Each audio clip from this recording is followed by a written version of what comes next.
পশ্চিমবঙ্গে আবহাওয়া আবারও এমন মোড় নিতে শুরু করেছে যা লক্ষ লক্ষ মানুষের নজর নিজের দিকে টেনে নিয়েছে। কলকাতা থেকে শুরু করে উত্তরবঙ্গের পাহাড়ি এলাকা পর্যন্ত আকাশে ছেয়ে থাকা মেঘ এখন আর কেবল সাধারণ মেঘ হয়ে থাকেনি, বরং এগুলি আসতে চলা বড় আবহাওয়া পরিবর্তনের সংকেত দিচ্ছে। পুরো রাজ্যে প্রাক বর্ষা কার্যকলাপ ত্বরান্বিত হয়েছে এবং আবহাওয়া দপ্তর পরিষ্কার করে দিয়েছে যে আগামী বেশ কয়েকদিন পর্যন্ত বজ্রবিদ্যুৎ, ঝোড়ো হাওয়া এবং বৃষ্টির ধারা জারি থাকতে পারে। সবচেয়ে বড় কথা এই যে দক্ষিণবঙ্গ এবং উত্তরবঙ্গ উভয় অংশেই আবহাওয়ার রূপ আলাদা আলাদা দেখা যাবে। একদিকে দক্ষিণবঙ্গে ঝড় এবং বজ্রবিদ্যুৎ সহ বৃষ্টি মানুষকে গরম থেকে আংশিক স্বস্তি দেবে, তো অন্যদিকে উত্তরবঙ্গের বেশ কিছু জেলায় ভারী থেকে অতি ভারী বৃষ্টির পরিস্থিতি চিন্তা বাড়াতে পারে। কলকাতায় আজ আকাশ মেঘলা থাকতে চলেছে। সর্বোচ্চ তাপমাত্রা প্রায় ৩৫ ডিগ্রি সেলসিয়াস থাকার অনুমান রয়েছে, যেখানে সর্বনিম্ন তাপমাত্রা ২৩.৭ ডিগ্রি সেলসিয়াস নথিভুক্ত করা হয়েছে। যদিও বৃষ্টি এবং মেঘের উপস্থিতি সত্ত্বেও তাপমাত্রায় কোনো বড় হ্রাসের সম্ভাবনা নেই। এর মানে পরিষ্কার যে আর্দ্রতা এবং চটচটে গরম মানুষকে বিরক্ত করতে থাকবে। শহরে বিক্ষিপ্ত বৃষ্টির সম্ভাবনা বজায় রয়েছে এবং আসতে চলা ১-২ দিনে বজ্রবিদ্যুৎ সহ বৃষ্টির কার্যকলাপ আরও বৃদ্ধি পেতে পারে। যদি আপনি চান যে আপনার জেলার প্রতিটি আবহাওয়ার আপডেট সবার আগে এবং সবচেয়ে সঠিক উপায়ে আপনার কাছে পৌঁছাক, তবে এখনই ভিডিওটি লাইক করুন, চ্যানেলটি সাবস্ক্রাইব করুন এবং নোটিফিকেশন বেল অবশ্যই টিপুন। দক্ষিণবঙ্গের মুর্শিদাবাদ, নদিয়া, বীরভূম, উত্তর ২৪ পরগনা, দক্ষিণ ২৪ পরগনা এবং পূর্ব মেদিনীপুর জেলাগুলিতে আবহাওয়া দপ্তর খারাপ আবহাওয়ার সতর্কতা জারি করেছে। এই জেলাগুলিতে বজ্রবিদ্যুৎ সহ বৃষ্টি, বজ্রপাত এবং ৪০ থেকে ৫০ কিলোমিটার প্রতি ঘন্টা গতিবেগে ঝোড়ো হাওয়া চলার সম্ভাবনা রয়েছে। শুধু তাই নয়, আসতে চলার সময়ে উত্তর ২৪ পরগনা, দক্ষিণ ২৪ পরগনা, বাঁকুড়া, পূর্ব বর্ধমান, পশ্চিম বর্ধমান, বীরভূম এবং নদিয়ায় ৫০ থেকে ৬০ কিলোমিটার প্রতি ঘন্টা গতিবেগে তুফানি হাওয়া চলতে পারে। এই জেলাগুলির জন্য অরেঞ্জ অ্যালার্ট জারি করা হয়েছে। এমন পরিস্থিতিতে মানুষকে বিশেষ সতর্কতা অবলম্বন করার পরামর্শ দেওয়া হয়েছে। কিন্তু থামুন, গল্প এখানেই শেষ হয় না। আবহাওয়া মানচিত্রে যে ছবি তৈরি হচ্ছে তা সংকেত দিচ্ছে যে আসতে চলা ঘণ্টাগুলিতে কিছু জেলায় পরিস্থিতি আরও বেশি নাটকীয় হতে পারে। কেবল কি বৃষ্টি হবে, নাকি ঝড় এবং বজ্রপাতের তাণ্ডবও দেখতে পাওয়া যাবে? এর উত্তর সামনে পাওয়া যাবে, তাই এই আপডেটটি একদমই মিস করবেন না।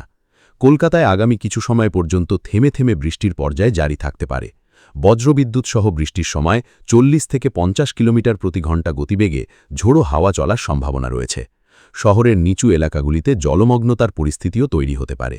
অফিস যাতায়াতকারী মানুষদের অতিরিক্ত সতর্ক থাকার প্রয়োজন রয়েছে, কারণ বৃষ্টির সময় যান চলাচল প্রভাবিত হতে পারে এবং অনেক জায়গায় দীর্ঘ জ্যাম লাগতে পারে।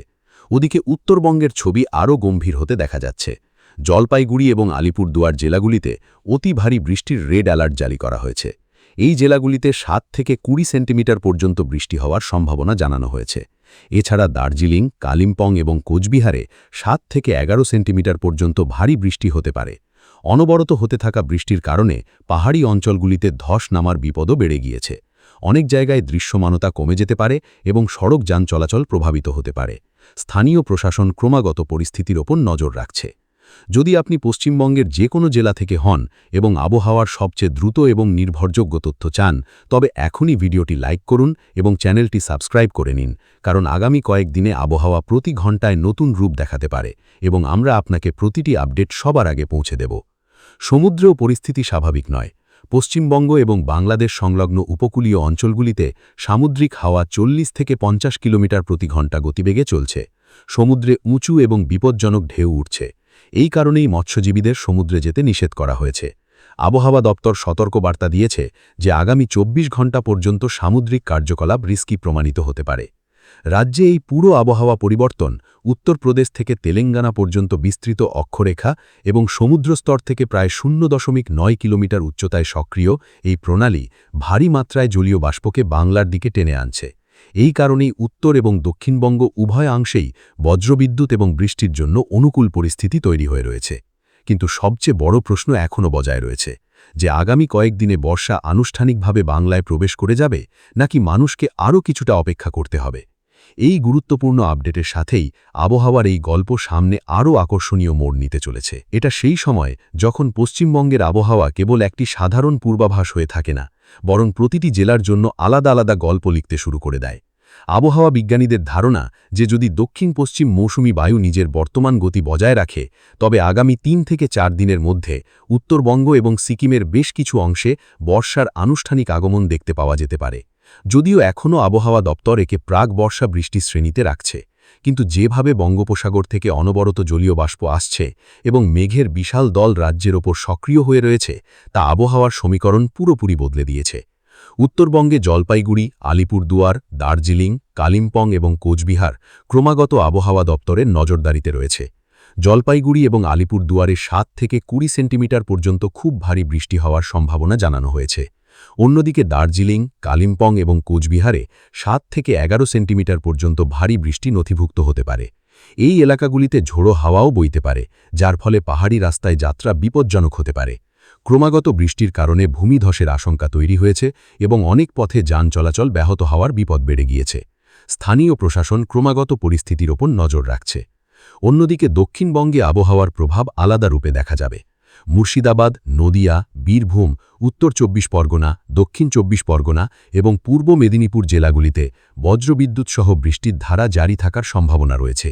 এই জেলাগুলিতে ৪০ থেকে ৫০ কিলোমিটার ঘণ্টা গতিতে ঝোড়ো হাওয়া বইতে পারে। অন্যদিকে উত্তর ২৪ পরগনা, দক্ষিণ ২৪ পরগনা, বাঁকুড়া, পূর্ব বর্ধমান, পশ্চিম বর্ধমান, বীরভূম এবং নদিয়ায় কিছু সময়ের জন্য ৫০ থেকে ৬০ কিলোমিটার প্রতি ঘণ্টা গতিবেগে তুফানি হাওয়া বওয়ার অনুমান রয়েছে। এই কারণেই এই অঞ্চলগুলির জন্য অরেঞ্জ অ্যালার্ট জারি করা হয়েছে। কিন্তু এখন যে তথ্য সামনে আসছে তা প্রত্যেককে অবাক করতে পারে। কলকাতায় কি কেবল হালকা বৃষ্টি হবে, নাকি হঠাৎ এমন আবহাওয়া বদলাবে যে রাস্তায় জলমগ্নতা এবং যান চলাচল স্তব্ধ হওয়ার মতো পরিস্থিতি তৈরি হবে?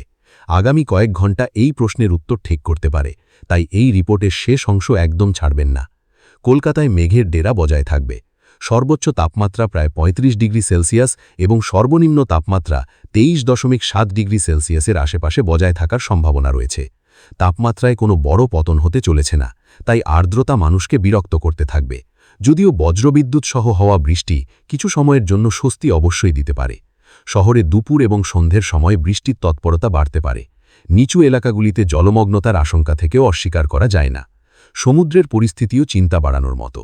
বঙ্গোপসাগর এবং উপকূলীয় অঞ্চলগুলিতে ৪০ থেকে ৫০ কিলোমিটার প্রতি ঘণ্টা গতিবেগে ঝোড়ো হাওয়া বইছে।